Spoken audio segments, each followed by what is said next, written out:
Bagaimana mengelola ekspektasi pelanggan untuk kepuasan yang maksimal? Nah, kadang-kadang ketika kita memberikan penjelasan, maka ada ekspektasi yang diharapkan oleh pelanggan ya, atau customer.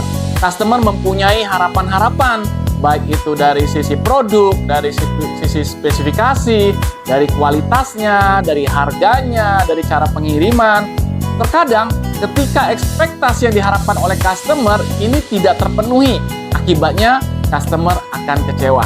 Jadi penting sekali buat teman-teman sales bagaimana kita mengelola ekspektasi dari customer kita. Ada 3 hal yang bisa kita lakukan.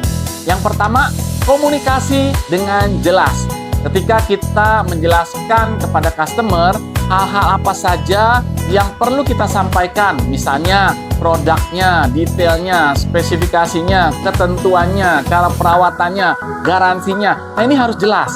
Harganya, diskonnya, kemudian promosinya, kapan waktunya, kemudian bagaimana pengirimannya, kapan waktu pengirimannya. Hal-hal yang sangat penting ini harus dikomunikasikan kepada customer supaya apa yang diharapkan oleh customer dapat terpenuhi. Yang kedua adalah jangan kita memberi janji yang memang tidak bisa kita lakukan. Misalnya, kalau misalnya waktu pengiriman butuh waktu 7 hari, jangan kita berjanji bisa 4 atau 3 hari. Justru sebaliknya yang harus kita lakukan, kalau dalam perhitungan pertimbangan kita ini bisa sampai dalam waktu 3 hari, kita harus ada penambahan waktu supaya jangan sampai waktu pengiriman itu terlambat membuat kecewa dari customer. Tapi kalau kita pengirimannya bisa lebih cepat dari apa yang kita janjikan, ini akan membuat dampak yang baik atau customer experience yang positif. Kemudian yang ketiga, dapat juga kita lakukan dalam hal konsisten dalam memberikan pelayanan yang baik. Ketika kita janji bahwa pengirimannya akan cepat, maka informasi kita sampaikan pun juga kita sampaikan dengan cepat, kemudian ketentuannya juga dengan lebih tepat, dan apa yang kita lakukan juga hal-hal yang mendukung secara konsisten.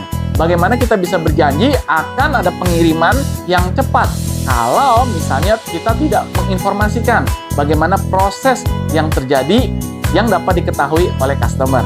Jadi buat teman-teman, ayo untuk memenuhi ekspektasi dari customer kita agar tetap puas dan tidak kecewa, bisa 3 hal yang kita lakukan.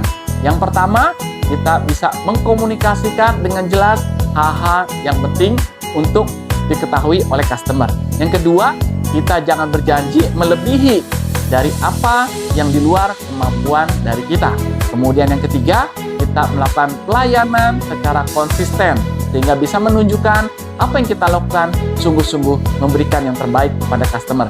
Ciptakan customer experience yang baik dengan kita melayani lebih baik lagi.